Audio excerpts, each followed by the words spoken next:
স্পেনের মুসলিম footballer Lamine Yamal football বিশ্বকাপের ফাইনালে আর্জেন্টিনার মেসিকে হারিয়ে তিনি কোনো প্রকার গোল উদযাপন না করে তিনি ওই মাঠের মধ্যে সেজদায় পড়ে আল্লাহ তাআলার কাছে কৃতজ্ঞতা প্রকাশ করেছেন। বিশ্বকাপের ফাইনালে লামিন ইয়ামালের সেজদা এবং দুহাত তুলে আল্লাহর কাছে দোয়া করা ওই 610 কোটি টাকা দামের কাপের চাইতেও সবচেয়ে বেশি দামের হয়েছে তার মাঠের মধ্যে সেজদা দেয়া। এবং সাংবাদিকরা খেলার পরে তাকে প্রশ্ন করছে যে তোমার গায়ে কোনো ট্যাটু আঁকা নাই কেন? তিনি বলেছেন, আমি একজন ছোটখাটো মুসলিম হলেও আমি আল্লাহ তাআলার বিধানকে ভয় করি।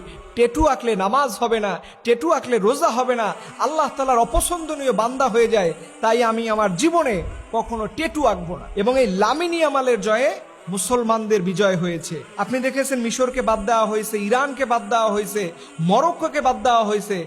ঠিক ওই জায়গাতে শুধুমাত্র একমাত্র লামিন ইয়ামাল ছিল যিনি গোটা পৃথিবীর মুসলমানদের প্রতিনিধিত্ব করেছেন এবং তার এই জয়ে ফিলিস্তিনের মুসলমানরা সবচেয়ে বেশি খুশি হয়েছে।